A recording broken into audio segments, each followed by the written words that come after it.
Muy buenos días a todas y todos. Mi nombre es Carlos Agio y en nombre del CIECTI, Fundar y CENIT les doy la bienvenida al seminario Visiones sobre el futuro de la minería argentina.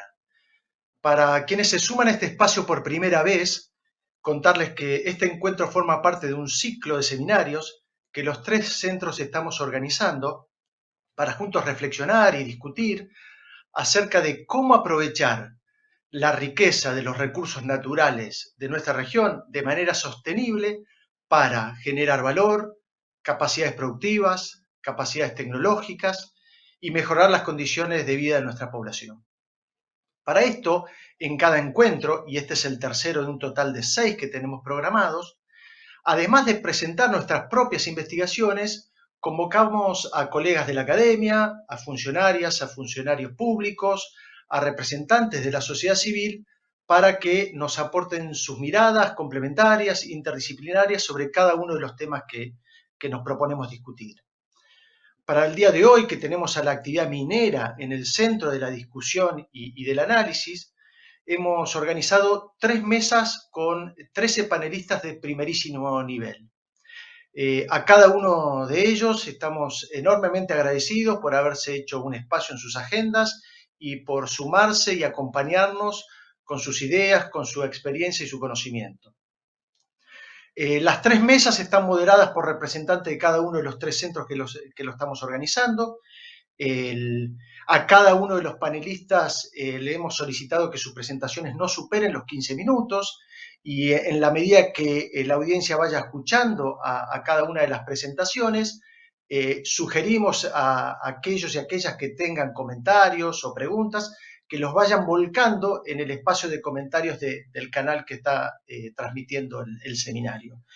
En cada uno de los paneles, la persona que está a cargo de la moderación va a levantar esas preguntas y esos comentarios y al final de la cuarta presentación de su panel se las va a mostrar y se las va a compartir a los panelistas.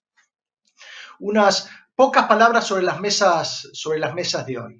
En el primer panel, que estará moderado por Darío Milesi, del CIECTI, se va a abordar de modo general las oportunidades, desafíos y tensiones, especialmente ambientales, asociados al desarrollo de la minería del país más en general.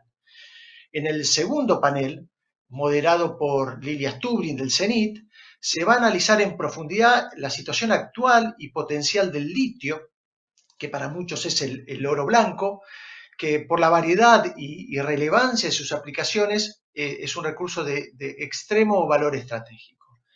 Y para el cierre, con la moderación de Carlos Freites del Fundar, hemos invitado a hacedores de política pública, nacional y provincial, a que vengan a debatir con académicos el futuro de la actividad minera del país.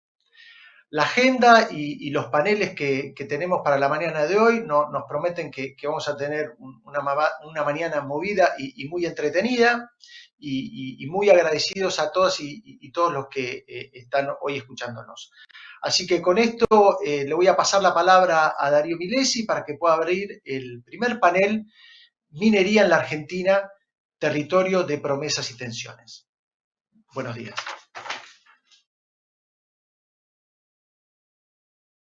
Gracias, Carlos. Buenos días a todos y a todas. Ya que quedamos tan pegaditos con la presentación general, vamos a ahorrar un poco de tiempo y voy a obviar algunas cuestiones de organización que ya acaba de comentar Carlos. Simplemente decir que en este panel vamos a contar con 4 presentaciones a cargo de 5 panelistas, invitados e invitadas, a los que desde ya agradecemos mucho su participación.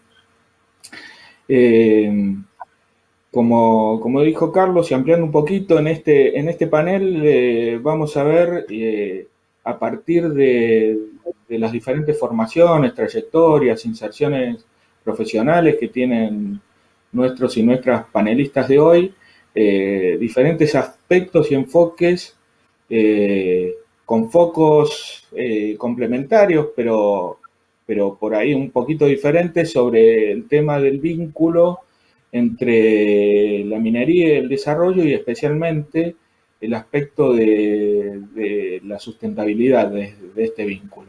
Entonces se van a tratar aspectos productivos, tecnológicos, sociales, ambientales, y de políticas y de estrategias público-privadas. Y mencionar que el seminario tiene un foco en reflexiones sobre Argentina, pero en este caso también estamos ampliando la región, y yo creo que por la participación de Fernando Luchini de Chile, pero también en el panel de litio, y en general la minería es un aspecto que podemos mirar más regionalmente que solo enfocado en Argentina. Como ya saben, tenemos 15 minutos, yo no quiero tomar mucho tiempo, y la idea es que nos quede un espacio al final para poder tomar preguntas y comentarios del público, a quien invitamos especialmente a dejarlas en el chat. Y vamos a pasar entonces a la presentación breve de nuestros panelistas de hoy. En primer lugar, va a exponer Daniel Steingart. A cada uno y cada una las voy a presentar más en extenso cuando hagan su presentación, pero ahora digo que en primer lugar va a presentar Daniel Steingart. En segundo lugar van a hacer su presentación compartida Lucrecia Wagner y Mariana Walter. En tercer lugar, Anabel Marín, y va a cerrar el panel con su presentación Fernando Luchini. Bueno, vamos a presentar la primera exposición, entonces, la primera intervención, que va a estar a cargo de Daniel Steingart. Daniel se pregunta y nos plantea si puede la minería ser una palanca del desarrollo en Argentina. Daniel es sociólogo de la UBA, magíster en Sociología Económica y doctor en Sociología por IDAES UNSAM. Actualmente es director del Centro de Estudios para la Producción, CEP 21, en el Ministerio de Desarrollo Productivo de Argentina.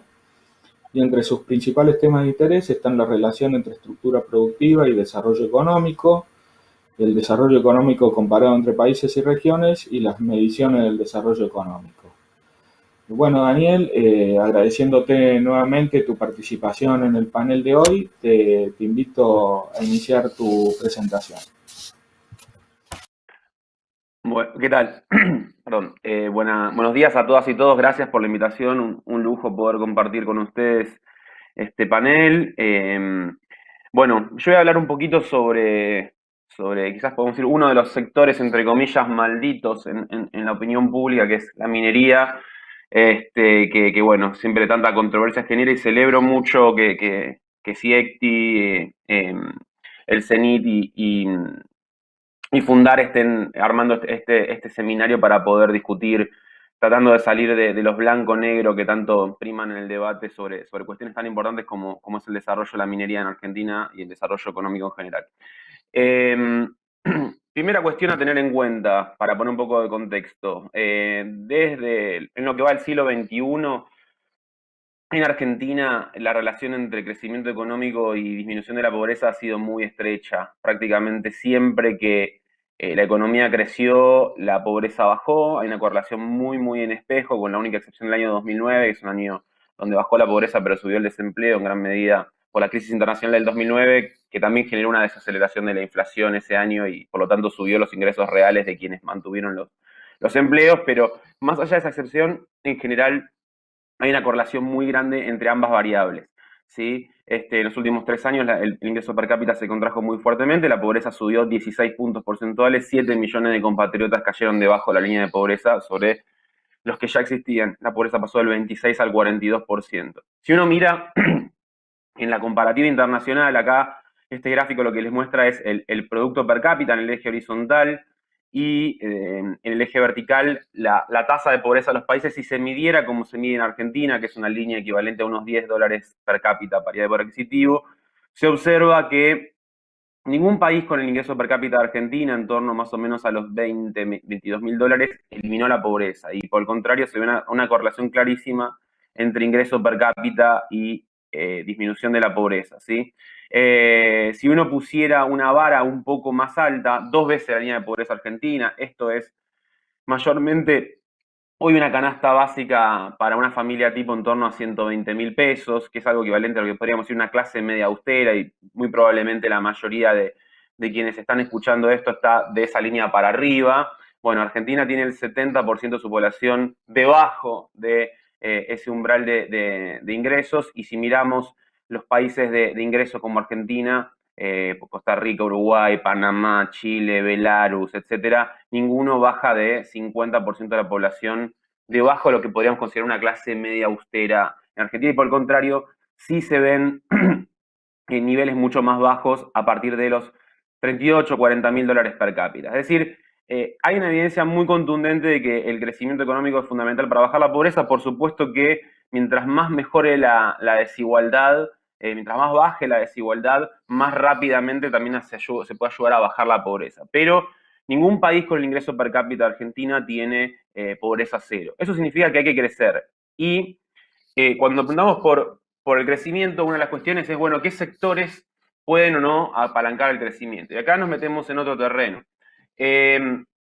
Hay una mirada bastante compartida, de la cual yo mismo cuando empecé mis estudios sobre desarrollo comparado, confieso que tenía, que es la idea de que es recurso natural malo, industria y servicios necesariamente bueno. Y la verdad es que si uno mira la experiencia internacional ve que eso no es tan así. Este gráfico que ustedes ven acá les muestra en el eje horizontal un índice de capacidades tecnológicas. Es un índice que se basa en 2 indicadores, gasto en investigación y desarrollo como porcentaje del PBI y patentes per cápita, ¿sí? Y en el eje vertical la composición de la canasta exportable de los países. Los países que están más arriba exportan mayormente manufacturas de media y alta tecnología, autos, electrónicos, químicos, medicamentos o servicios basados en el conocimiento. Los que están abajo exportan mayormente materias primas o manufacturas llamadas de baja tecnología, básicamente textiles, calzado, o servicios considerados de baja tecnología, por ejemplo, turismo. Y acá lo que se ve es que si los recursos naturales fueron una maldición, todos los países desarrollados deberían estar arriba. Y la verdad es que los países desarrollados en realidad están todos a la derecha. Todos los que están a la derecha son países de índice de desarrollo humano elevado, con la gran mayoría estando arriba a la derecha. Es decir, efectivamente, estar especializado en manufacturas de media y alta tecnología, servicios basados en el conocimiento, tiende a correlacionar positivamente con el desarrollo, pero no necesariamente es en todos los casos así. Aquí arriba a la derecha tenemos a países como Israel, Corea, Japón, Alemania, Suecia, Suiza, Finlandia, Dinamarca, Canadá, por poner algunos ejemplos, que exportan mayormente manufacturas de media alta tecnología. En algunos casos también exportan muchos recursos naturales, es el caso de Canadá. Pero también tenemos 3 países ultra desarrollados, Noruega, Australia, Nueva Zelanda, especializados en recursos naturales. ¿Sí? Y que, a diferencia del resto de los países que exportan recursos naturales, tienen altas capacidades tecnológicas. Noruega es el país más desarrollado del mundo en niveles de igualdad formidables. Australia está dentro, y Nueva Zelanda dentro de los 10 más desarrollados del mundo, y sin embargo en esos países los recursos naturales no parecen haber sido una maldición para el desarrollo. El caso típico del subdesarrollo es el que está abajo a la izquierda. Argentina está acá, países con bajas capacidades tecnológicas y estructuras exportadoras y productivas con relativamente alto peso de los recursos naturales. Y arriba a la izquierda tenemos países que, si bien exportan manufacturas consideradas habitualmente de media y alta tecnología, como electrónicos, como autos, etcétera, tienen bajas capacidades tecnológicas. Es el caso de México, de Filipinas, de Vietnam. Digo esto porque habitualmente yo miro en el debate público que muchas veces se cree si exportás recursos naturales te vas a ir a la B, y eso no necesariamente es así. La experiencia de Noruega, Nueva Zelanda y Australia te lo muestran. Y del mismo modo, se cree que por exportar un iPhone el país va a ir para adelante, y el caso de México o de China hasta hace 30 años mostraba que no necesariamente esa correlación era tan estrecha. Digamos, China hoy está por aquí, pero hace 30 años estaba acá, digamos, exportaba iPhone, pero mayormente ensamblando. Obviamente China implementó un set de políticas de desarrollo productivo muy, muy agresivas que le permitió ahora estar acá y ser uno de los países del mundo que más se está moviendo hacia la derecha de este esquema. Bueno, lección de la cuestión: los recursos naturales difícilmente puedan ser considerados una maldición, porque si no, no podemos explicar Noruega, Nueva Zelanda o Australia, o mismo si se quiere, países como Canadá. Ahora, dicho esto, una cuestión que tratamos de mirar nosotros desde el Centro de Estudios para la Producción y desde el Ministerio de Desarrollo Productivo es cuál es la contribución que puede tener cada complejo productivo, cada sector productivo, en términos de 6 variables, ¿sí? ¿Cuánto contribuye un sector a ahorrar divisas? ¿sí? Ahora voy a explicar por qué. Básicamente, como decíamos, es necesario crecer para bajar la pobreza y el crecimiento exige divisas, porque cuando crecemos suben siempre las importaciones. Si nos quedamos sin dólares, el crecimiento se trunca, básicamente porque tenemos una devaluación que nos vuelve a hacer retroceder, que genera pobreza, ya lo hemos visto en los últimos años. Entonces, hay sectores que por su contribución a las divisas, sea exportando más o sustituyendo importaciones, tienen un rol estratégico. Segundo lugar, ¿cuánto contribuye cada sector a la generación de empleo de calidad? En tercer lugar, ¿cuánto contribuye un distinto sector al desarrollo territorial, esto es, al empleo y al desarrollo fuera de lo que es la región pampeana, que obviamente uno también quiere que se siga desarrollando, o Cava, pero particularmente en aquellas regiones donde más cuesta generar empleo formal privado? En cuarto lugar, ¿cuánto contribuye un sector al desarrollo tecnológico y la investigación y desarrollo local? En quinto lugar, y esto obviamente la minería es una de las cosas que más se discute, es cuánto contribuye un sector a resolver desafíos ambientales y cuál es el impacto ambiental que puede tener un sector determinado. Y por último, ¿cuál es la contribución que tiene un sector a la reducción de las brechas de género? Yo voy a ahora hablar un poco de la minería en función de esas 6 dimensiones.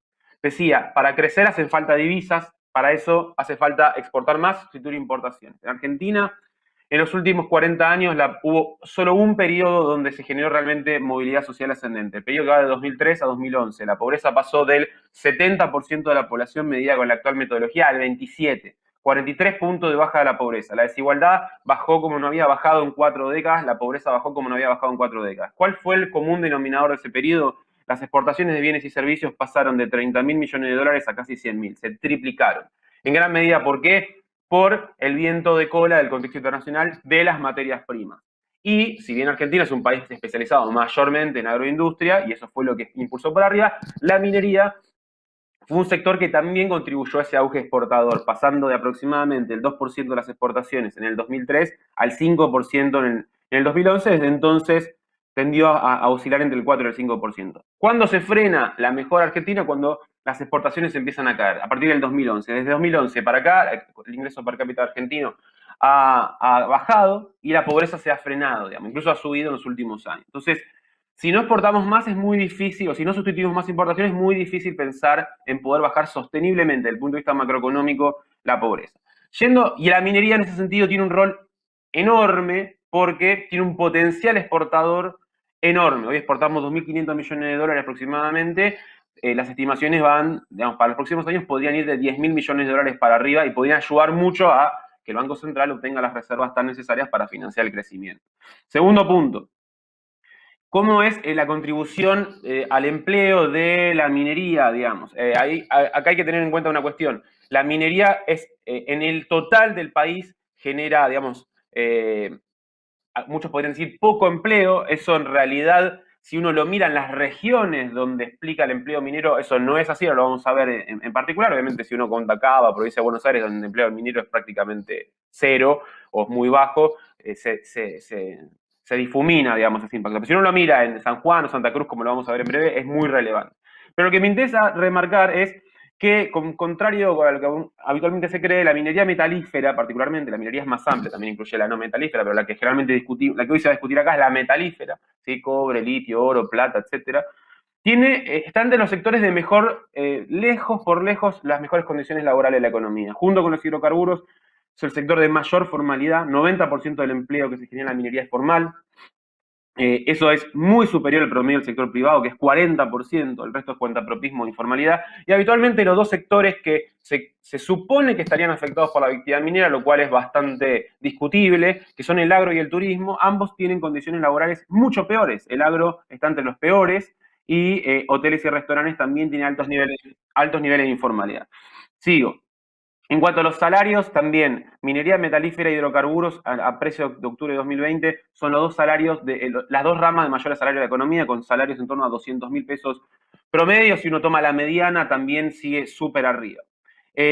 También la minería metalífera es una rama de bajísima accidentalidad laboral. Está acá, 21 de cada 1.000 trabajadores tuvo algún accidente laboral, según la Superintendencia de Riesgo del Trabajo, contra una media nacional de 55 y sectores como la construcción en 112 o recuperación de desechos en 125. No así la minería no metalífera, que sí está muy de mitad de tabla para arriba. Sigo. Respecto a la contribución al empleo, la pregunta es, En general, cuando se mide el empleo minero, una cosa es solo lo que genera la mina, y después está todo el empleo indirecto, o mismo la gente tiene más plata en el bolsillo y se mueven las actividades locales. Hoy en Argentina las dos provincias más mineras son Santa Cruz y San Juan, que explican el 75% del empleo minero del país. Sin embargo, desde el año 2003, que es cuando tiene su boom minero, crean mucho más empleo que la media nacional, en el caso de San Juan, más que cualquiera de sus vecinas. Entonces, evidentemente se ve que hay otro tipo de sectores no mineros que se ven favorecidos por eso. No así Catamarca, que es la tercera provincia minera, la primera que tiene llamada megaminería, donde el desempeño fue bastante más mediocre. ¿Sí? De las tres provincias hay dos más, con mejor desempeño y una bastante más flojo. Acá les muestro cuánto muestra Santa Cruz y San Juan del empleo minero nacional, es lo que le decía anteriormente, 75%. De hecho, Santa Cruz es la provincia más minera del país, 50% del empleo minero Santa Cruz, y probablemente parte de la audiencia ni sepa, yo tampoco lo sabía hasta hace no mucho que Santa Cruz era la provincia más minera, porque no hay mayores incidentes de relevancia. Otra cuestión, si la minería fuera el mal, como a veces se lo muestran en algunos debates públicos, ¿cómo se explica que en el Gran San Juan la pobreza haya pasado de ser 10 puntos mayor a la media nacional en el año 2004 a 5 puntos menor a la media nacional en el año 2020? Es decir, 15 puntos más de reducción de la pobreza que la media nacional y que cualquiera de sus vecinas.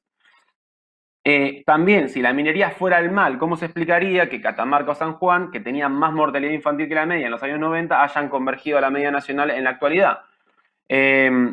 Una cuestión adicional, y ya para ir cerrando, que se habla mucho, es cuánta agua requiere la minería. Lo cierto es que también hay una idea de que es un uso abusivo del agua, y lo cierto es que los datos lo que muestran, acá pongo Perú y Chile, porque son dos países mucho más mineros que Argentina, el uso de agua es, en el caso de Perú, el 2% del uso del agua lo explica la minería, y en Chile el 4%, teniendo en cuenta que la contribución al PBI de la minería en estos países es bastante mayor al que representan el agua. Digamos, por cada punto de valor agregado minero se usa bastante menos agua que en otros sectores, particularmente que en el agro. Algo similar ocurre en Argentina con San Juan, básicamente porque el agua se recircula, ¿sí?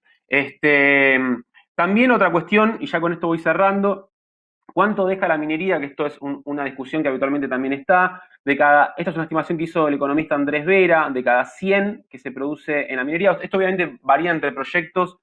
Aproximadamente 67 quedan en Argentina, sea vía compras a proveedores nacionales, vía pago de impuestos nacionales, vía pago de impuestos provinciales o vía sueldos y cargas sociales. Y 32 aproximadamente se van o vía importaciones o vía remisión de utilidades. O sea, está lejos de ser una actividad donde el grueso se vaya para afuera como habitualmente se menciona.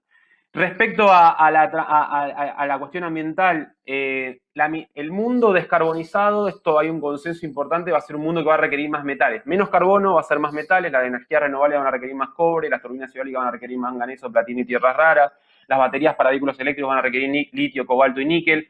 De modo que se está empezando a hablar del cobre, por ejemplo, como el nuevo petróleo, digamos. En ese sentido, va a haber una demanda importante por minerales que va a contribuir a la transición energética, ¿sí? Un vehículo eléctrico requiere 3 a 5 veces más cobre que uno convencional. Sí hay una cuestión donde la minería está muy mal posicionada, que es una actividad tremendamente masculinizada. Solo 9% del empleo minero es femenino, está entre los sectores más masculinizados de toda la economía.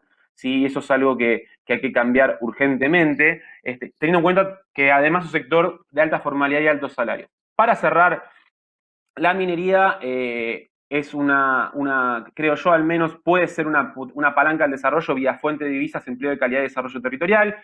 Es un sector muy masculinizado. El desarrollo tecnológico nacional ligado a la minería en Argentina, esto no lo ahondé, pero es todavía muy acotado y es fundamental desarrollar proveedores. Sí ha habido avances en los últimos 20, 25 años, pero es muy difícil poder desarrollar más proveedores si se trata de una actividad que todavía no tiene una gran escala en Argentina, en el sentido de que es una actividad media máquina comparado con Chile, que exporta 40.000 millones de dólares de minería. Argentina exporta menos de la décima parte, ¿sí? La minería puede tener un gran potencial para descarbonizar la matriz productiva, y es fundamental, por supuesto, la mejora persistente de buenas prácticas y aprendizajes tanto de empresas como de estados. No es lo mismo la minería hoy que hace 20 años o que hace 30, los contextos son distintos, las presiones sociales son afortunadamente otras, que presionan para que estados y empresas mejoren sus prácticas que tanta controversia y en muchos casos tanto mal generaron en el pasado. Y es clave discutir cómo se logra que la minería aporte y mejore en las 6 dimensiones mencionadas. Sí creo que eslóganes catastrofistas como que va a ser muerte o que todo el mundo se va a envenenar, poco ayudan a esa dirección. Y sí creo que seminarios como este sí van a ayudar a poder discutir esas cuestiones. Muchas gracias. Bien, gracias Daniel. Muy interesante tu presentación y sin duda creo que vamos a hacer honor a lo que decíamos al principio sobre diferentes miradas y diferentes focos y seguramente va a haber algún espacio de contrapunto con la intervención que viene a continuación, que está titulada Conflictos ambientales por minería a gran escala, actores, estrategias y resultados, y que está a cargo de Lucrecia Wagner y Mariana Walter. Lucrecia Wagner es licenciada en Diagnóstico y Gestión Ambiental del UNICEN, doctora en Ciencias Sociales y Humanas de la Universidad Nacional de Quilmes. Es investigadora adjunta del Consejo del CONICET, integra el Grupo de Historia Ambiental del Instituto Argentino de Nivología, Glaciología y Ciencias Ambientales de Mendoza, investiga en conflictos ambientales y los procedimientos de evaluación de impacto ambiental y los mecanismos de participación social. También es docente del doctorado en Ciencias Sociales de la Universidad Nacional de Cuyo y de la maestría en Políticas Ambientales y Territoriales de la UBA. Bueno, y en ese marco tiene un profuso desempeño académico y profesional. Por su parte, Mariana Walter, que comparte la presentación con Lucrecia, es licenciada en Ecología Urbana de la UNS y doctora en Ciencias y Tecnologías Ambientales de la Universidad Autónoma de Barcelona. Es investigadora postdoctoral del Instituto de Ciencias y Tecnologías Ambientales de la Universidad de Barcelona y es parte del grupo Dirección y Coordinación del Atlas de Justicia Ambiental, que es una iniciativa global de mapeo de conflictos socioambientales y además es coordinadora científica del proyecto internacional Justice sobre justicia ambiental que está dirigido por el profesor Joan Martínez Alier. Bueno, sin más prólogo y agradeciéndoles también muy especialmente su participación en este panel, las invito a iniciar la presentación. Muchas gracias. Comenzaré yo y luego Lucrecia continuará. En primer lugar, muy buenos días a todas y todos. Queríamos agradecer la oportunidad de participar en este espacio y presentar nuestra investigación. Esta es una investigación que se ha publicado en castellano y en inglés. Aquí debajo hemos puesto la tapa del libro Cartografías 3, en donde esta investigación ha sido presentada en forma de un capítulo. Y sobre la derecha es la referencia a un artículo que publicamos muy recientemente en Extractive Industries and Society, que es una revista científica internacional. Ambas publicaciones son de acceso abierto, con lo cual las invitamos a acceder y leer si les interesa ver más información sobre lo que presentaremos a continuación. La investigación que vamos a presentar y que está publicada es en base a una colaboración con el Atlas de Justicia Ambiental. Posiblemente algunos de ustedes la conocen. El Atlas se puede acceder por internet. Es un registro global de conflictos socioambientales que fue creado en colaboración entre centros de investigación y organizaciones de diferentes países del mundo y fue lanzado en el año 2014. En ese momento tenía 1.000 casos de conflictos mapeados. En este momento tiene 3.494 casos. Es un proceso permanente de actualización y mapeo. Los casos que se pueden ver, que son estos puntos de colores que se ven en esta figura, son desarrollados por movimientos, comunidades, investigadores, estudiantes y son moderados desde el Instituto de Ciencias y Tecnologías Ambientales de la Autónoma, del cual formo parte antes de ser publicados y ser visibles en el mapa global. Durante los últimos años en que ha habido un número muy grande de casos, ha podido potenciar la investigación en el campo de los conflictos ambientales y en la página web podrán encontrar más información sobre publicaciones sobre diferentes temas, países, diferentes investigaciones basadas en el Atlas.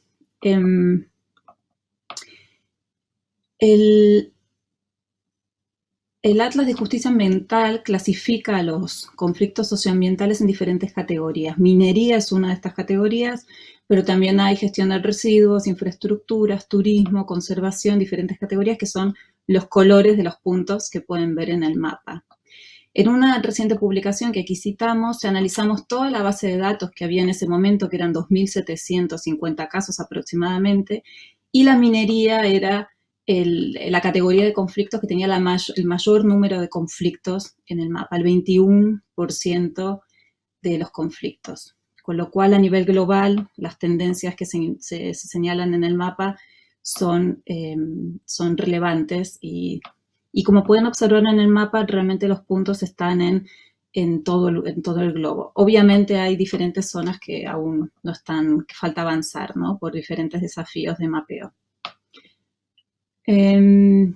Antes de presentarles los datos así de la investigación, quería señalar solo dos datos de contexto de las tendencias en América Latina y Argentina, que son el primero, algo complementarios a los indicadores que se presentaban antes. En América Latina hemos visto en los últimos años un aumento explosivo de la extracción de materias primas y la figura de arriba es otro tipo de metodologías para contabilizar las tendencias en lo referente a minería y otras actividades, que es unas metodologías que lo que buscan es contabilizar la cantidad de toneladas al año de diferentes tipos de materias primas que se extraen por país o por región. Y existe el International Resource Panel, que tiene contabilidades para todos los países del mundo y para diferentes regiones, y lo que permite contabilizar es la extracción de estas materias que una vez extraídas, bueno, algunas son renovables y algunas no, pero también existe todo un debate sobre la extracción no renovable de recursos renovables, y son como indicadores complementarios también para evaluar el desempeño de una economía de un país, ¿no? Desde el punto de vista de indicadores materiales de lo que se extrae. Entonces, la parte de las barras gris indican las extracciones de minerales industriales y minería metalífera en América Latina, y que está vinculado a otros flujos indirectos que tienen que ver con el uso de otros insumos como el agua, compuestos químicos y también la generación de residuos. Pero Argentina, la historia es un poco más reciente. La minería es bastante más reciente, se inicia en los 90, a fines de los 90, y como pueden ver en la figura de abajo, realmente se ve claramente que la minería a gran escala es una actividad bastante reciente en Argentina. Sin embargo, si lo miramos en América Latina, es muy conflictiva. Si observamos otro registro más sistemático de conflictividad minera en la región, que es el Observatorio Latinoamericano de Conflictos Mineros, Argentina es el cuarto país en conflictividad en la región. Nuestra investigación. La investigación que desarrollamos con Lucrecia Wagner, lo que hizo fue primero una identificación sistemática de casos de conflictos socioambientales en torno a la minería a gran escala en Argentina, de minerales y metales. Estos casos fueron analizados, actualizados si estaban en el Atlas de una forma desactualizada o sumados al Atlas si aún no habían sido mapeados. Y como resultado identificamos 38 conflictos socioambientales donde existe una movilización social que es visible y está documentada entre el año 97 y el año 2018. De estos casos, el 50% son de intensidad media y o alta y el 61% son preventivos, en momentos previos a la explotación minera. El gráfico inferior, los diferentes colores, disculpen que está en inglés, señala el número de conflictos por metal o mineral principal de los que hemos estudiado y es bastante coherente con la importancia de estos minerales en la minería nacional. Queremos señalar también que actualmente estamos desarrollando nuevos casos para el Atlas, que son conflictos nuevos, donde el litio tiene un peso importante, porque como se comentaba previamente, existe a nivel global y a nivel regional un aumento en la presión de extraer este mineral que es cada vez más estratégico en los escenarios de transición energética a nivel global. El mapa que ven sobre la izquierda, cada uno de esos puntos, y también aparece el nombre, son los conflictos, los 38 conflictos que estudiamos con Lucrecia Wagner, y los que tienen una estrellita negra son aquellos en donde uno de los resultados del proceso de movilización social de ese conflicto llevó a la cancelación o suspensión de ese proyecto. Y las provincias, las que tienen color, son aquellas en las cuales la movilización social llevó a algún tipo de restricción sobre la actividad minera, que en 2 casos de los que se obtuvo fueron revertidas. Ahora vamos a volver un poco sobre estos resultados de la movilización en torno a la minería en Argentina. El Atlas de Justicia Ambiental tiene una lista predefinida de diferentes resultados, lo que puede resultar de un conflicto, que son las diferentes categorías listadas en esta tabla. Y podemos ver la frecuencia de estos resultados en los 38 conflictos que estudiamos en Argentina. Y sobre la derecha hemos puesto en modo comparativo la frecuencia de estos resultados en todos los casos que han sido mapeados en el Atlas, hasta el día de ayer, que eran 3.450 casos aproximadamente. Hay varios elementos para discutir, pero queríamos destacar 4 resultados que son claves cuando se compara con la literatura y los procesos en otros lugares del mundo de la movilización en torno a la minería en Argentina. Un resultado inusual, cuando lo comparamos, es el número de proyectos, como señalábamos antes, que llevaron a la cancelación o suspensión, que fueron cancelados o suspendidos. Estos llegan a ser el 53%, esto sucede el 53% de los casos que identificamos. A nivel global, esta cifra es aproximadamente del 25%. Es realmente significativo este resultado de la movilización social.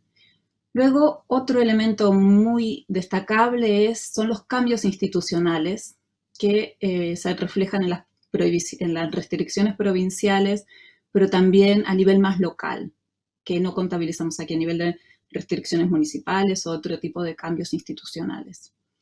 Otro elemento muy relevante cuando se analiza con la base tiene que ver con la altísima participación y movilización social que hay en Argentina, que esto sucede, como se ve en la tabla, en el 61% de los casos y es alrededor de un 30% a nivel global. Esta movilización es destacable también. Y por último, queríamos señalar un elemento que es más reciente, que tiene que ver con una creciente violencia hacia los movimientos sociales, que salta a nivel global y que hemos visto que hay en los últimos conflictos en Argentina, su intensidad y la violencia ha aumentado. Queríamos hacer un apunte en cuanto a los resultados, hacer una reflexión, que aunque se puede sostener que algunos resultados, como la cancelación de un proyecto, puede depender de diversos factores externos, como puede ser la fluctuación de precios de los metales en el mercado internacional. Sin embargo, este resultado de la conflictividad minera, esta capacidad de suspender o detener proyectos en contexto de un conflicto, sigue siendo destacable cuando se compara con otros países de la región y a nivel mundial en el mismo periodo de tiempo. Si tenemos en cuenta otros estudios internacionales sobre conflictividad ambiental y minera, se han destacado algunos factores claves que se han visto relacionados con esta conclusión, este resultado de la movilización socioambiental. Uno es cuando cuando la movilización tiene lugar en instancias preventivas. Antes de que avance un proyecto, se ha visto que la posibilidad o como el resultado de tener esos proyectos ha sido mayor en diferentes estudios, especialmente en estudios de conflictos ambientales. Y un estudio de todo el Atlas de Justicia Ambiental, que es el que les refería al inicio de la presentación, señala una correlación entre la capacidad de estos movimientos, estos conflictos de detener proyectos con 3 factores: que tengan lugar en momentos preventivos, que los movimientos desarrollen una diversidad de estrategias y que una de esas estrategias sea legal, que sea utilizar la justicia. No estamos diciendo aquí que esta sea la fórmula mágica, pero es una correlación que hemos visto al estudiar los casos del Atlas. Bueno, y ahora voy a darle el espacio a Lucrecia para que pueda presentar algunas otras claves que quisiéramos destacar sobre las estrategias y los actores de la conflictividad minera en Argentina. Lucrecia. Gracias, Mariana. Una de las preguntas que nos hacíamos con Mariana Walter cuando veíamos este resultado exitoso de los movimientos socioambientales en Argentina en el sentido de suspender o cancelar los proyectos a los que se oponen, es quiénes formaban parte de estas movilizaciones para rechazar esta actividad. Y aquí podemos ver en pantalla los resultados de la diversidad de actores movilizados, que para nosotras es una de las claves que explica esta capacidad de incidir en los resultados de que el proyecto pueda continuar o no. Y uno de los resultados que encontramos es la importancia de la población local, tanto organizada en asambleas, en movimientos de vecinos autoconvocados y en otro tipo de colectivos sociales, o la población social sin algún tipo de organización acompañando estas movilizaciones. Podemos ver, si comparamos, que tenemos un 95% de participación de vecinos en los conflictos que identificamos, y si lo comparamos con el estudio internacional que Mariana mencionaba, estamos hablando de un 68%. Otros actores relevantes que identificamos fueron científicos y profesionales, ya sea conformando estas organizaciones o realizando actividades de apoyo en cuanto a la generación de información para participar de los debates que se suscitan. Otros actores son los gubernamentales, ya sea los gobiernos que están en el momento del conflicto en sus diferentes escalas, los partidos políticos, también grupos religiosos, especialmente vinculados a la Iglesia Católica, y algunos sindicatos. Y en cuarto lugar, identificamos aquellos sectores que denominamos grupos vulnerables, como indígenas y campesinos, en el sentido de que son los modos de subsistencia los que podrían ser directamente afectados por la instalación de algún proyecto minero. Otra clave para nosotros, es la diversidad de estrategias que estos actores despliegan. En principio, y como Mariana mostraba también en los resultados, la movilización pública, cómo logran instalar el tema en el espacio público, en el debate público. Y una clave también para nosotras es la conformación de redes y alianzas multiescalares. Como también comentaba Daniel en su presentación, cada provincia argentina, al ser un estado federal, es un escenario diferente en relación a la minería, y nosotras lo vamos a mirar desde el conflicto ambiental. Al tener las provincias el dominio de los recursos naturales renovables y ser la autoridad ambiental, que en algunos casos está compartida entre ambiente y minería, las provincias tienen diferentes contextos políticos e institucionales, y en el conflicto esto se demuestra porque algunas provincias tienen características que hacen que el accionar de estos movimientos se vea favorecido, que puedan participar en ciertas instancias institucionales, y en otros casos el accionar de estos movimientos es limitado por el contexto sociopolítico. Sin embargo, lo que veíamos con Mariana es que en todos los casos había conflictos y también con resultados exitosos. Entonces, esto nos llevó a estudiar en mayor detalle esta movilización a través del tiempo, y lo que vimos es que la conformación de redes entre los movimientos de diferentes regiones era clave para que aquellos movimientos que tenían contextos adversos para su movilización pudieran superar estos factores limitantes y saltar a otras escalas e instalar el debate y lo que estaban demandando acompañados de otros actores y otros colectivos con los cuales conforman redes. También identificamos demandas por vías institucionales y la generación y sistematización de conocimiento, tanto para contrarrestar el conocimiento detentado por empresas y gobiernos principalmente, como también para participar de ciertos espacios de debate, incluso institucionales. Y para cerrar, lo que queríamos rememorar de toda nuestra presentación es que el caso argentino es único en términos de los cambios institucionales y de la detención y cancelación de los proyectos resultantes de la movilización social. Y consideramos que para estudiar este tipo de procesos, para abordar los procesos de conflictividad social, es muy importante examinar, por un lado, las dinámicas de la movilización pero también y conjuntamente con los marcos institucionales, tanto en el tiempo como en el espacio. Aquí, por una cuestión de tiempo, no lo vamos a detallar, pero en nuestro trabajo pueden ver cómo estudiamos toda la conformación y el desarrollo de este proceso conflictivo a lo largo de las últimas 2 décadas en Argentina. Y finalmente, como conclusión, consideramos que las demandas de estos movimientos trascienden las preocupaciones en torno a los proyectos de minería a gran escala y logran instalar en el debate público las diferentes percepciones sobre la necesidad de cambios institucionales, de cambios sociales, los debates sobre la justicia, la democracia, la protección ambiental y también los caminos de desarrollo posibles. Muchísimas gracias. Bueno, gracias Mariana, gracias Lucrecia, muy interesantes, ambas presentaciones, la anterior de Daniel y esta, están generando un conjunto de inquietudes y preguntas. Vamos a ir ahora a la tercera presentación, que está a cargo de Anabel Marín. Anabel nos va a presentar sus reflexiones sobre dilemas de la política minera argentina y los límites de los enfoques productivistas convencionales. Bueno, Anabel la conozco hace tiempo, pero es muy difícil seguirle toda la trayectoria, así que voy a leer sus antecedentes más recientes. Anabel es licenciada en Economía de la Universidad Nacional de Córdoba, máster en Desarrollo de la Universidad General Sarmiento y doctora en Estudios de Política de Ciencia y Tecnología del SPRU de Sussex.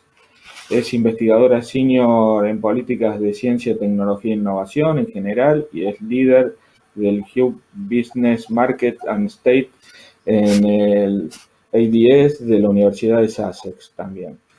Integra el Consejo Asesor del Centro de Investigaciones para la Transformación, CENIT, que es una de las instituciones organizadoras de estas jornadas, que está asociado a la Escuela de Negocios de la UNSAM y es miembro del CONICET. Y actualmente dirige la iniciativa de Semillas Abiertas, Violet, y preside la Global Coalition of Open Source Seed Initiative. Bueno, y creo que es más que suficiente. Anabel, gracias por participar de estas jornadas y de este panel, y te invito a realizar tu intervención. Bueno, muchísimas gracias por la presentación, el panel excelente, la iniciativa excelente. Quiero ir rápido a la presentación porque tenemos poco tiempo, pero antes decir que, bueno, mucho de lo que discuto acá y de mi trabajo en general viene del trabajo colaborativo con muchos y muchas colegas y amigas con las que trabajo hace mucho tiempo. Solo para nombrar algunas que sé que están acá: Lilia Stubrin, con la que trabajo hace muchísimo tiempo en estos temas, Juan O'Farrell, con el que he empezado a trabajar más recientemente, Diego Murguía, con el que he trabajado en particular en los proyectos sobre minería y que conoce muchísimo sobre el sector y el que ha sido muy inspirador para todos los trabajos en minería, y bueno, muchos otros y otras investigadoras con las que comparto hace tiempo el trabajo. Bueno, voy a hablar de cuál es el problema que voy a discutir en esta presentación. Es un problema de política pública y el problema que identifico es, de alguna manera, el fracaso de la política pública argentina para promover el sector minero de acuerdo a los objetivos que se ha planteado, pero también, importantemente, de una manera en la que pueda convencer a la sociedad civil argentina de que esto es un buen camino. Y esto es algo que viene tratando de hacer el gobierno argentino desde hace tiempo, con la ley de promoción minera en los 90, y que no ha, digamos, desde entonces se ha seguido con la misma intención. Acá reproduzco lo dicho por el presidente anterior, Macri, y el actual presidente, y prácticamente dicen exactamente lo mismo. Es decir, que hay una intención concreta desde el gobierno de proponer la actividad minera pero entiendo que no lo ha conseguido con éxito de acuerdo a sus objetivos y tampoco de acuerdo a lo que la sociedad civil o gran parte de la sociedad civil está demandando, como quedó claro de la presentación anterior, creo. ¿Y por qué? Bueno, ¿por qué digo que esto es un problema? Voy a presentar la evidencia de acuerdo a las visiones o a las expectativas que los distintos grupos tienen en relación al sector, y después voy en base a esa evidencia que presento, discutir cuáles son las implicancias para mí o las implicancias de esta evidencia que voy a discutir. Bueno, ¿qué es lo que espera el gobierno desde el sector minero?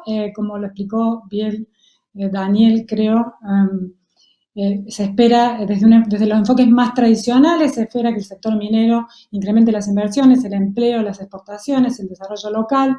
Desde unos enfoques más, digamos, le podemos llamar neodesarrollista, se espera que además de todo esto, la actividad minera genere encadenamiento con sectores dinámicos, tecnológicos, y de esa manera que propicie la diversificación que tanto necesitan economías como la Argentina. Ahora, ¿qué espera la sociedad civil? Y la sociedad civil, alineada más con visiones más progresistas o más modernas del desarrollo, no casualmente, lo que espera es que cualquier actividad económica mejore la calidad de vida en un medio ambiente sano y saludable, en el que se pueda seguir viviendo, tener algún tipo de incidencia en la toma de decisiones con respecto a los recursos que son comunes, libertad para elegir, etc. Es decir, tiene como una demanda muy amplia en relación a las actividades económicas, y el gobierno tiene de alguna manera la obligación de responder esas demandas. ¿Qué sabemos en relación a cada una de estas expectativas o de estos impactos que la actividad debería tener? Bueno, en realidad, si miramos los datos, desde la promoción de la Ley de Inversiones Mineras en los 90, lo que vemos es que la actividad, en principio, se incrementó bastante, tanto si miramos datos de producción como de exportaciones, pero después se estancó bastante en los 2000, hasta incluso en algunas épocas empezó a decrecer y empezó a repuntar un poquitito recién en los últimos años, pero en definitiva, si miramos los indicadores agregados, la realidad es que la minería en Argentina todavía representa una proporción muy baja del Producto Bruto, 0,5% del producto, 10 veces menos que el promedio regional, y si comparamos, por ejemplo, la participación en las exportaciones con respecto a pares regionales, la participación es muy baja. Entonces, digamos, más allá de que pueda tener alguno de los efectos económicos, socioeconómicos, como los que mostró Daniel en algunas regiones, digamos, el impacto agregado que se espera que tenga está lejos de tener, de verificarse, y en una parte tiene que ver con que el sector no se expande. Si miramos efectos, digamos, ya desde una mirada más de desarrollo productivo y tecnológico, si miramos los efectos sobre diversificación productiva, y acá me voy a expandir un poco más porque me lo pidieron los organizadores, y voy a usar evidencia de un estudio que hicimos para el Banco Interamericano de Desarrollo recientemente, en el que estudiamos proveedores de bienes no tradicionales a la minería. En Argentina, a la minería metalífera, identificamos alrededor de 63 proveedores, entrevistamos 26 de la provincia de San Juan, Mendoza, Córdoba, Santa Fe y Buenos Aires, entrevistamos 5 empresas mineras y varias instituciones públicas, y lo que nosotros encontramos en el trabajo es que en realidad los pocos proveedores que han conseguido entrar en las cadenas de valor minera lo han hecho, pero en los segmentos menos sofisticados, y acá estoy hablando de proveedores no tradicionales.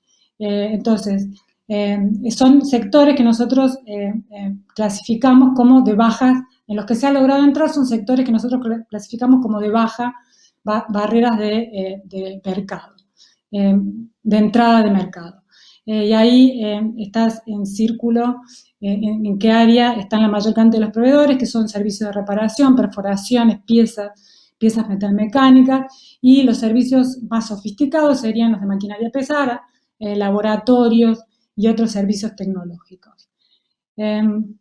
Además, para los que lograron entrar, lo que nosotros encontramos, y esto nosotros lo analizamos en comparación con estudios que venimos haciendo hace tiempo en otros sectores, como el agrícola y el sector de petróleo, lo que nosotros encontramos en minería es que en la mayor parte de los casos los proveedores han entrado de la manera que es menos interesante, por decirlo de alguna manera, que es por ventajas de localización, porque están cerca, porque son baratos, porque son flexibles, y encontramos mucho menos o casi nada entrada que tiene que ver con innovación adaptativa, que sí vimos mucho este tipo de entrada, por ejemplo, en el sector agrícola, es decir, proveedores que entran porque logran desarrollar un producto, un servicio que se adapta a las especificidades locales de los recursos, que es una ventana de entrada muy interesante en el sector de recursos naturales, y nada que tenga que ver con el aprovechamiento de ventajas de conocimiento, que sería como la manera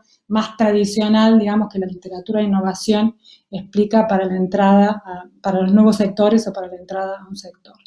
Bueno, ¿y con qué tiene que ver esto? Obviamente tiene que ver con, mucho que ver con problemas en la cadena misma de valor, es decir, cuando nosotros analizamos el comportamiento de los clientes, lo que encontramos en Argentina, la peor de las manifestaciones, digamos, de lo que la literatura de cadena de valor prevé como escenarios posibles. Es decir, tenemos un sector súper mega concentrado, pocos clientes, que ya vienen con sus grandes contratos, con sus contratos con grandes proveedores internacionales. El primer anillo de proveedores está súper concentrado. Los contratos, cuando logran las empresas locales tener esos contratos, son muy pobres, de corto plazo, muy poca comunicación, no se les comunica a las empresas si se va a dejar de comprar. Bueno, ni hablar de participación en el desarrollo, asistencia técnica, todo lo que la literatura de cadena de valor dice que de alguna manera ayudaría al desarrollo de proveedores. Entonces, obviamente, lo que tenemos es un escenario de bajas capacidades de proveedores locales y un círculo vicioso de fondo que la política realmente no ha logrado romper. Entonces, todo el riesgo con respecto para el ingreso a la actividad recae en los proveedores, y ahí nosotros tenemos ejemplos de empresas que realmente han pasado situaciones increíbles en el sector. Yendo en términos de lo que espera la sociedad civil, bueno, la presentación anterior creo que me ahorró mucho la explicación, pero simplemente retomo algunos puntos. Está claro que una parte importante de la sociedad civil rechaza la actividad, la evidencia del rechazo es claro, si uno mira esos datos, la evolución en Argentina, los conflictos se han incrementado desde el 2005 en un 500%, las razones son múltiples, tienen que ver con cuestiones ambientales, con cuestiones, escasos beneficios económicas, escasa percepción de participación en la toma de decisiones. El impacto de estos conflictos también es claro, 7 provincias limitan o prohíben la actividad, 50 ordenanzas municipales también lo hacen. 2 ejemplos recientes en Mendoza y en Chubut creo que son clarísimos de la dinámica y sus efectos. Gobiernos provinciales intentando darle impulso a la actividad, derogando leyes de manera express, sin consulta, y la ciudadanía dijo no. Y el impacto de este tipo de dinámicas es un sector que está trabado por conflictos hace muchísimo tiempo, con grandes proyectos parados, inversiones paradas. Entonces, ¿qué es lo que esta evidencia nos está diciendo desde mi punto de vista? Es que los desafíos asociados a la minería en Argentina hoy muestran que es necesario un cambio radical en el enfoque de políticas. Y cuando hablo acá, hablo de política productiva y tecnológica. Lo que necesitamos es una visión que atraviese sectores, regiones, actores y particularmente disciplinas. Creo que en ese sentido, obviamente que muchos de los que estamos acá vamos a estar de acuerdo que la política entonces no se trata solamente de atraer inversiones, pero digo, hay que dar bastantes más pasos que ese en términos de reformular las políticas. También va a haber acuerdo bastante acá, creo, en relación a la necesidad de integrar la política económica, productiva y tecnológica, es decir, si queremos hacer que el sector desarrolle proveedores, evidentemente tenemos que coordinar la política de atracción de inversiones con la política productiva y con la política tecnológica, porque si no, de alguna manera no podemos exigir a las empresas que cambien sus conductas de compra local y no coordinamos esas políticas con las políticas tecnológicas y productivas e innovación, terminamos en este escenario en el que existen un montón de incentivos que van en direcciones contrarias y los proveedores locales se encuentran en el peor de las situaciones. Digo, pero donde creo que vamos a tener o hay menos acuerdo, más allá de la retórica, es en la necesidad y acerca de cómo integrar la política ambiental, social y de cómo negociar y trabajar con la sociedad civil. Y acá, en este sentido, yo creo que justamente hay que dar un cambio bastante radical. ¿Y esto qué implica, digamos, en la práctica? Bueno, implica, por ejemplo, exigir mucho más a las empresas en términos de transparentar la información en relación a las elecciones tecnológicas y organizacionales que hacen. De hecho, estamos muy acostumbrados a que las empresas directamente tomen sus decisiones de cómo llevar adelante su explotación, no transparentan la información y si la comparten la hacen en un formato que es completamente inentendible. No existen instancias no existen instancias verdaderas para negociar y trabajar en conjunto con la sociedad en relación a estas posibilidades y estas alternativas. Y cuando ha habido resultados interesantes, creo que desde la política tenemos que aprender mucho más a identificar estas alternativas y estas posibilidades y además, fundamentalmente, empezar a evaluarlas priorizando, no solamente considerando como un efecto secundario las cuestiones ambientales y sociales. Y esto, evidentemente, no puede hacerse sin nuevas instituciones, pero tampoco sin nuevas visiones. Y por eso creo que es muy importante empezar a discutir mucho más seriamente la idea que tenemos de desarrollo y de desarrollo económico y que entendemos por una mejora y por progreso y que tenemos que negociar y aprender a discutir entre los que tenemos diferentes visiones. Y seguir aprender a generar los procesos que, aún respetando esas visiones, puedan de alguna manera contrapuestas, puedan de alguna manera generar algún tipo de avance. Entonces, para terminar, obviamente esto es un gran desafío, no se hace de un día para el otro, pero se puede empezar de manera gradual, con proyectos experimentales pequeños para abordar problemas puntuales.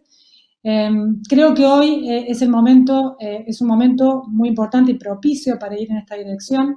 La crisis que estamos viviendo es muy fuerte y está abriendo las puertas para cuestionamientos profundos. Además, como ya se mencionó, se viene una transición energética que va a generar una demanda de minerales muy grande y los países que no estén preparados para enfrentar la presión que eso va a generar, van a terminar en una situación de tremendo conflicto y de mayores costos que beneficios de los que se podría de alguna manera aprovechar en un cambio de este tipo. Bueno, los mercados globales de bienes y servicios y financieros están ya cambiando, están premiando otro tipo de conducta. Si no las empezamos a premiar nosotros desde la política nuestra, vamos a llegar tarde de nuevo a lo que los mercados globales estarán premiando y privilegiando, ya están, pero mucho más en el futuro, y entonces vamos a estar en la situación que estamos siempre, que no nos adelantamos a lo que se viene, quedamos atrás y siempre nos perdemos los beneficios de lo que puede ser una nueva etapa del crecimiento mundial que va a requerir otro tipo de tecnologías, de arreglos y de trabajo con la sociedad civil. Bueno, y acá termino. Muchas gracias. Gracias, Anabel. Muy interesante y creo que es una presentación que un poco conjuga puntos presentados en los dos anteriores y muestra cómo se trata de un tema que debe ser abordado integralmente. Vamos a dar ahora participación y entrada a la cuarta presentación de este panel, que está a cargo de Fernando Luchini, de la Corporación Alta Ley de Chile, que se llama Hojas de Ruta en la Industria Minera, Institucionalidad y Experiencia Chilena.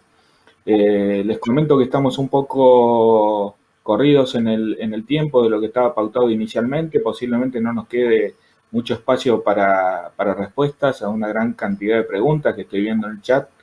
Anticipamos que posiblemente se puedan canalizar en forma directa con los expositores y desde ya las instituciones organizadoras de estas jornadas seguramente pensarán algún espacio adicional para seguir discutiendo estos temas que suscitan tanto interés. Volviendo a Fernando, a quien agradezco muchísimo su participación hoy aquí. Simplemente decir que es ingeniero civil industrial de la Universidad de Chile, que estudió en la Singularity University realizó un máster en Ingeniería y Management con foco en estrategias de innovación y transformación digital en la Universidad de California del Sur, en Estados Unidos.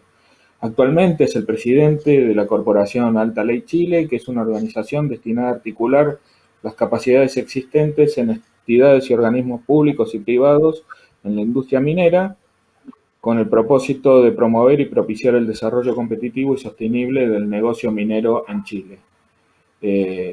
Muy en línea con todo lo que venimos discutiendo ahora.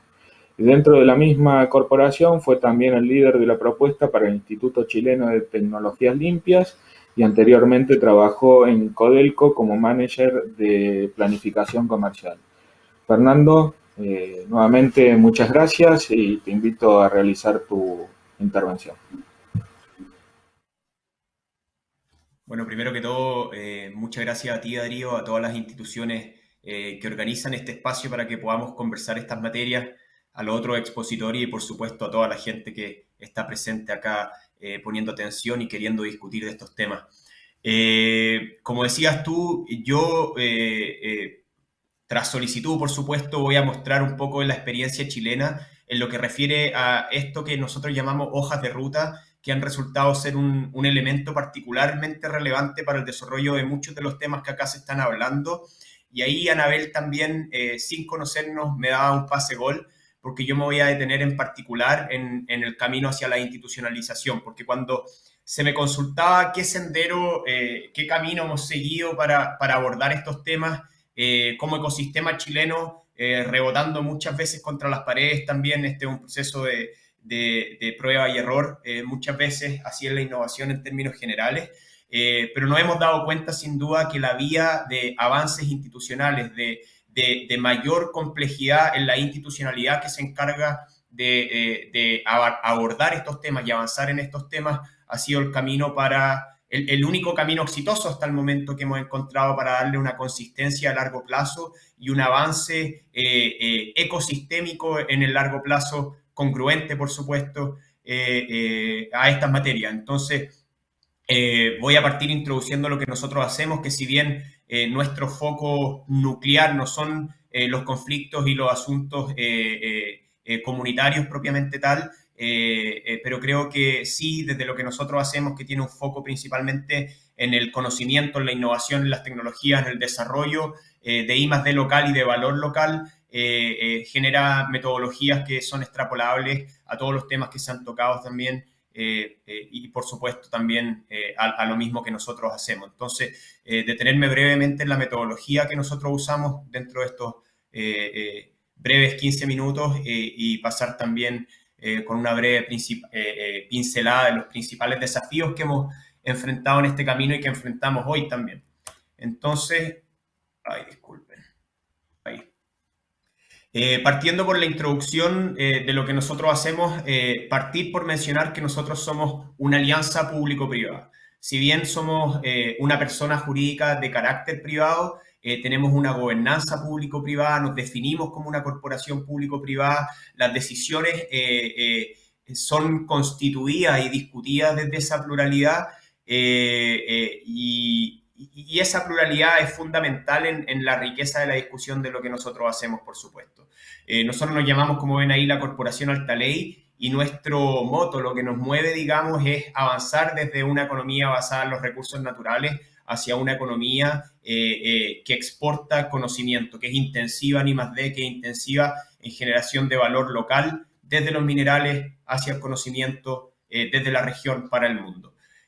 Nuestra visión grafica eso, y ella es orientar, impulsar una minería virtuosa, inclusiva y sustentable, y por lo general nos detenemos en esos tres adjetivos: virtuosa, que incluya a las comunidades, que sea intensiva en conocimiento, que sea compleja económicamente, como hablábamos, que genere valor local, que sea inclusiva, que esté en estos procesos de conversación, de discrepancias, de disenso, que esta pluralidad genere la riqueza, y por supuesto que sea sustentable, que empuje hacia una minería cada vez más verde, y que esto nos permita ser referentes a nivel mundial al 2035 en estas materias a través, como yo les comentaba, de la innovación, la tecnología, el conocimiento y principalmente lo que está incluido en todo lo que nosotros hacemos, la colaboración los distintos actores del ecosistema. Eso sin duda que marca una gran diferencia en la robustez de los objetivos y de las intenciones de avances que nos seteamos como ecosistema.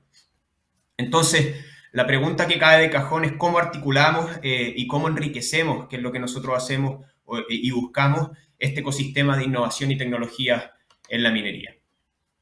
Lo primero es que partimos con esta capa de road mapping, con el concepto en inglés que ya penetró mucho en nuestro ecosistema de hojas de ruta, de generación de hojas de ruta, para generar visiones de consenso, como les comentaba, por medio de este proceso colaborativo. Tiene que ser un proceso colaborativo sin duda, porque la pluralidad aquí es fundamental, enriquece la discusión, es importante que las discrepancias sean identificadas y puedan ser trabajadas a lo largo de este proceso también, y las metodologías sí lo contemplan y me voy a detener en eso más rato, pero el foco está en los consensos que nos permiten avanzar en esos temas en los que sí estamos de acuerdo. Y en esta primera capa de generación de estas hojas de ruta se generan, valga la redundancia, estas hojas de ruta, estos roadmaps que nosotros le llamamos. Este es nuestro roadmap paraguas, el roadmap tecnológico para la industria del cobre con miras al 2035, y estos son algunos de los objetivos que vemos en ellos, de los cuales los dos que ven al medio en un color más verdoso, nos hacemos particularmente cargo nosotros como Corporación Altaley, somos responsables de ello, y el objetivo ahí es generar valor local a través de la generación de empresas proveedoras de la minería locales y de clase mundial. Por supuesto, como he venido ya poniendo acento, intensivas en conocimiento, en tecnología, en innovación, en I+D. Y que a través de esto, estas empresas podamos exportar 4.000 millones de dólares anuales al 2035 en tecnologías y servicios. Entonces, pasando desde una economía basada en los recursos naturales hacia una economía basada en el conocimiento, como se mostraba también en una presentación anterior, que no son incompatibles. Así lo hace Noruega, así lo hace Australia, así lo hace Canadá también. Pero como les comentaba, en esta primera capa hay una cosa que es fundamental para lograr las visiones de consenso y para lograr efectivamente un proceso plural y colaborativo, y es que la colaboración, en nuestro caso, tiene que estar reflejada desde la gobernanza. Nosotros tenemos dos cuerpos gobernativos principales, un directorio y un consejo estratégico ampliado. En ambos participa una representación completa del ecosistema. En nuestro directorio, que es presidido por el Ministerio de Minería a través de su subsecretario, el número 2 al mando, desconozco cómo se llama el puesto propiamente tal en Argentina, quizás es viceministro, pero lo preside nuestro subsecretario de Minería, por ende participa el gobierno, pero no solo el ministerio, sino que otras instituciones claves como la Corporación de Fomento del Ministerio de Economía, como la Agencia Nacional de Investigación y Desarrollo del Ministerio de Ciencia y Tecnología. Participan las compañías mineras a través de la Sociedad Nacional de Minería, del Consejo Minero, las empresas proveedoras a través de sus instituciones, de sus asociaciones gremiales, representantes y asociaciones gremiales de regiones, por supuesto, porque estamos hablando de valor local, estamos hablando de un impacto en la región, por ende las visiones regionales son claramente fundamentales, y también, por supuesto, representantes de la academia y del mundo del I+D, y es entonces esta representatividad reflejada y que nace desde la gobernanza de nuestra institucionalidad es la que se refleja finalmente y se traduce finalmente en convocatoria y en participación en los procesos. Entonces, una vez que tenemos esta primera capa ya cubierta y estas hojas de ruta son generadas, a lo que nosotros nos dedicamos es a esta segunda capa, es articular y a coordinar el ecosistema para que, priorizando las brechas que son identificadas en estos núcleos estratégicos, se ha creado un lenguaje ya aceptado y conocido en el ecosistema chileno de núcleos traccionantes y núcleos habilitadores de los avances en estos núcleos traccionantes. Nosotros entonces, encontrando las brechas en estos núcleos, podemos generar programas que están, por supuesto, orientados a avanzar en esa brecha, a reducir esas brechas y a que nos acerquemos a la visión que nos hemos seteado desde donde encontramos el avance en estos núcleos del estado actual finalmente. Entonces, esa es la segunda capa, y una vez que estas iniciativas son una realidad, hemos podido coordinar no solo las capacidades en el ecosistema, no solo los consensos en el ecosistema, sino que también el financiamiento para que estas sean una realidad. nosotros, y aquí esto es súper relevante, nosotros nos dedicamos a la gobernanza. ¿Y por qué a la gobernanza y no a la ejecución? Porque eso nos permite a nosotros también mantener nuestra neutralidad para proteger, digamos, que los objetivos de estos desafíos se vayan cumpliendo, que el portafolio que se define desde estas hojas de ruta en su conjunto vaya ayudando a avanzar a los objetivos que nos seteamos como ecosistema, y para eso debemos mantener nuestros sesgos idealmente en cero, pero si no fuese posible, por supuesto, en el mínimo. Entonces nosotros, como ecosistema y como decisión institucional, hemos decidido también que, de ser posible, no ejecutamos, articulamos para que estos portafolios se vayan sucediendo, y finalmente nos quedamos en la gobernanza de estas iniciativas para vigilar los objetivos de ellas desde ahí. Entonces, pasando a la experiencia chilena, más allá de lo que nosotros hacemos, como les decía, principalmente detenerme en la institucionalización, porque hemos descubierto, hemos aprendido como ecosistema que es algo fundamental. Entonces, acá comenzamos con procesos que no son triviales y que son bastante largos, que requieren de consensos importantes en el ecosistema, y de una determinación política también importante, pero con participación de los actores, con participación no solo de la industria minera, de las compañías mineras, sino que también de sus proveedores, tanto locales como extranjeros, de las comunidades, de la sociedad civil, y que se generen estos consensos ecosistémicos y que se grafiquen en política. Este proceso se tradujo el 2015 en la constitución del Programa Nacional de Minería Alta Ley, que se alojaba en la Corporación de Fomento del Ministerio de Economía. Pero, por supuesto, la conversación no partió el 2015, sino que partió mucho antes, partió aproximadamente el 2008. Sin embargo, este programa parte inmediatamente con una misión, que es la generación de esta primera hoja de ruta, lo que se logra el 2017, los núcleos que veían ahí, entre los que se incluye la minería verde, la minería digital, corresponden a la actualización que se hizo el 2019, ya cuando éramos corporación. Pero antes de ser corporación, se formuló esta primera generación de proyectos que les mostraba en la lámina anterior, y esta primera generación de proyectos fue financiada de manera público-privada, como corresponde. Muchos de ellos son bienes públicos o bienes club. Entonces hubo una colaboración importante con instituciones internacionales, incluso como el Banco Interamericano de Desarrollo. Se creó un fondo de inversión estratégica para poder financiar este portafolio, que corresponde aproximadamente a unos 120 millones de dólares, 120, 140 millones de dólares, y financiado casi en un 50% con esfuerzos públicos y el otro 50% con esfuerzos privados. Y finalmente, ya luego de este proceso, por supuesto, y durante este proceso también se trabaja en los esfuerzos de institucionalización de la corporación, lo que se logra finalmente el 2018. Perfecto. Intentamos que esta institucionalidad, por supuesto, y finalmente lo que se grafica en nuestra carta estratégica, herede todos los objetivos de este programa. Y ahí seguimos nuestro trabajo ya institucionalizado.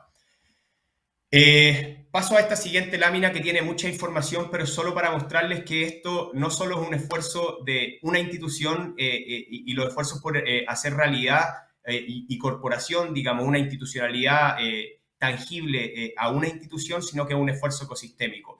Acá podemos citar el marco de stakeholders que hace Phil Baden del MIT, y que nos muestra que para desarrollar un ecosistema de innovación, para desarrollar mercados del mañana, necesitamos de todo un ecosistema, de que todos los actores estén coordinados y conectados, y esto nos muestra ello propiamente. Estos esfuerzos parten hace más de 20 años, como les decía, es un proceso largo, complejo, con un estudio del 2001 que hace la CEPAL de la necesidad de la generación de clústeres industriales en nuestro ecosistema para poder desarrollarlo, política que parte el 2002 y se continúa a lo largo de estas 2 décadas con los avances institucionales en distintas materias.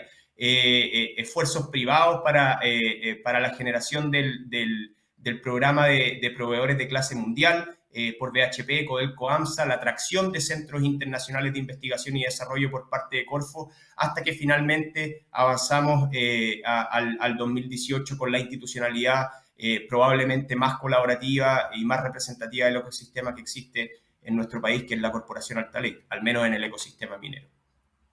Entonces me quedan 2 láminas nomás, porque ya me indican que me queda poco tiempo. Cuando ya tenemos todo esto formado, ¿cuál es la metodología que utilizamos? Principalmente esta metodología que ven acá, que es la metodología de Cambridge, y allá arriba pongo los núcleos traccionantes y habilitadores de los 3 roadmaps que ya hemos generado, uno para la industria del cobre, uno para la digitalización de la minería y otro que estamos a punto de publicar, que es la estrategia tecnológica para la industria del litio. Y básicamente lo que quiero mostrar con este gráfico es que esta metodología contempla diversas etapas de convergencias y divergencias. Hay que hacerse cargo, por supuesto, tener un foco en los consensos que nos van a permitir avanzar en lo que estamos de acuerdo, pero hacerse cargo, por supuesto, de las discrepancias, discutirlas, agarrar estas distintas nubes de visiones en un directorio ad hoc que se generan para este tipo de instancias, lograr una visión común e incluso en los aspectos técnicos en los que estamos de acuerdo y en los que estamos de desacuerdo, tocarlos, sintetizarlos, dejar registradas las cosas en las que no estamos de acuerdo muchas veces en las líneas de base, pero esas cosas quedan mapeadas en estas hojas de ruta también, y a lo largo del camino intentamos hacernos cargo de la mayoría e idealmente de la totalidad de ellas. Entonces, ya para ir terminando con la última lámina, los principales desafíos que hemos encontrado en este camino, lo primero, y ahí pongo un acento y no nos habíamos puesto de acuerdo, es la institucionalización.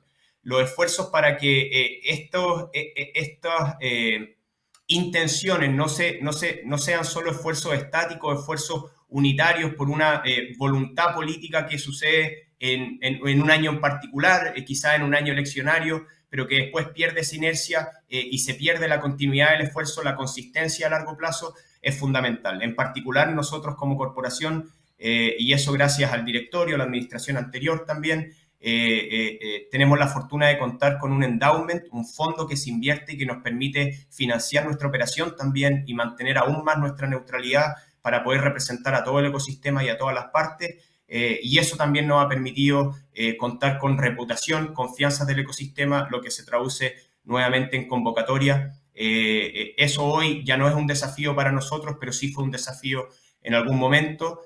Como les comentaba, siempre se generan, y como podrían esperar, tensiones por esta pluralidad, la diversidad de visiones, la diversidad de objetivos, pero es algo que cubrimos por medio de esta metodología de Cambridge, que así lo contempla. No es la única metodología, sin ir más lejos, no es la única metodología que hemos ocupado, pero una metodología bastante interesante para pasar por estos procesos de consensos y de discrepancias, digamos.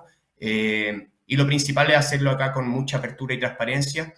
Y ya para ir terminando rápidamente, los problemas a los que nos enfrentamos hoy es uno, el problema conocido como problema de agencia, las asimetrías de información entre el principal, que es el dueño de los recursos, muchas veces el Estado, pero como hemos visto en este caso, en nuestro caso, también los privados, digamos, y el agente que es el administrador de estos recursos. Y para eso la coordinación entre las instituciones, el arreglo institucional es fundamental, en nuestro caso entre el Ministerio de Ciencia y Tecnología, la Corfo en el Ministerio de Economía, nosotros, el Ministerio de Minería propiamente tal, es fundamental y así lo hacemos. Ellos son parte del directorio y desde ahí nos coordinamos. Y finalmente, este concepto que se ha acuñado acá como la inconsistencia dinámica, porque finalmente este avance en institucionalidad no es la panacea tampoco. Igualmente hay cambios de administración en la institucionalidad pública, así como en los actores privados.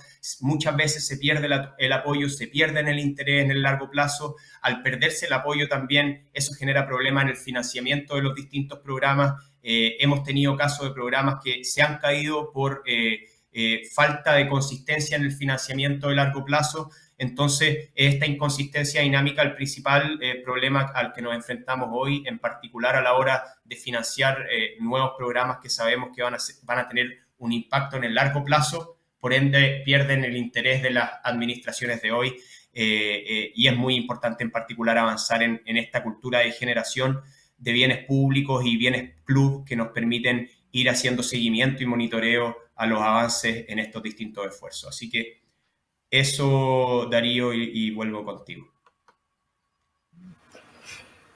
Gracias, Fernando. Excelente presentación y sin duda no debe ser un caso exento de conflictos por resolver, pero es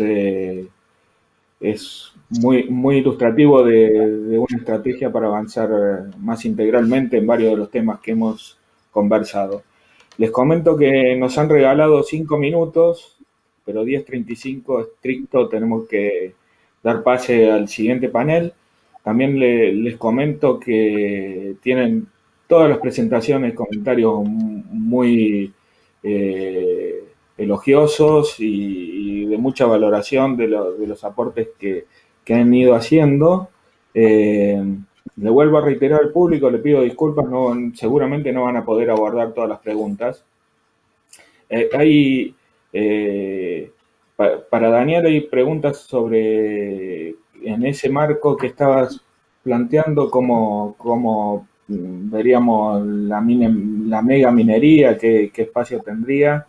Para Lucrecia y Mariana hacían preguntas metodológicas sobre cuán dinámicos son los indicadores, cómo medimos que el impacto es medio alto, cómo sabemos que la raíz del conflicto es ambiental. Para Anabel elogios, y la verdad no tengo preguntas, Anabel, porque coincido totalmente con esta mirada integral de la política. El tema es llevarlo a la práctica, y lo mismo Fernando, lo que te decía antes.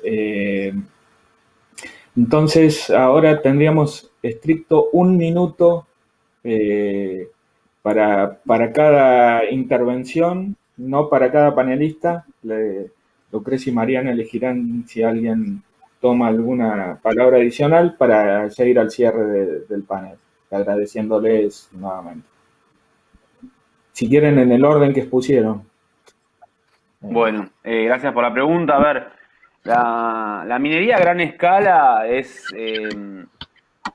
Hoy hay muchos procesos productivos que solo se hacen con minería a gran escala, y la verdad hay que decir que si bien en muchos casos el potencial de impacto absoluto, obviamente por la gran escala, puede ser mayor, también es cierto que los mayores problemas productivos se dan en lo pequeño. Acá hay una cuestión a discutir, que es que lo pequeño siempre es bueno y lo más grande siempre es lo malo y lo perverso. Por supuesto que lo más grande tiene más poder de lobby, más poder de presión, etcétera. A la vez es donde más salarios se pagan, donde más posibilidad de incorporar estándares hay, y donde hay cierto tipo de procesos productivos que solo se pueden dar bajo lo grande. El otro día miraba algo sobre minería a pequeña escala clandestina de oro en Perú, y es un desastre ambiental, digamos, porque es mucho más incontrolable, y porque también muchas veces en lo pequeño es mucho más difícil de internalizar la mejora de las prácticas. Yo en su momento había mostrado un grafiquito que lo pasé muy rápido porque estaba corto de tiempo, pero era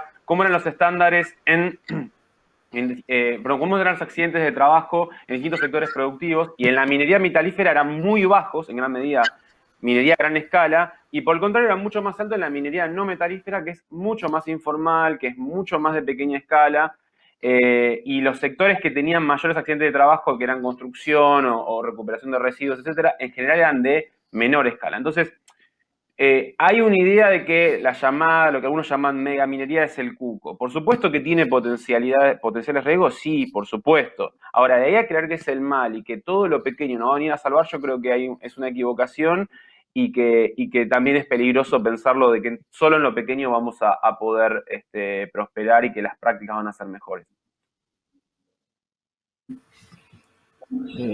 Creo que nos queda casi nada. ¿Quieren abordar alguna de las preguntas? Brevemente sí. El Atlas de Justicia Ambiental tiene unas definiciones básicas sobre cómo se define un conflicto, que es de alta y baja intensidad, que está en el artículo, en las publicaciones que les propusimos para que leyeran más.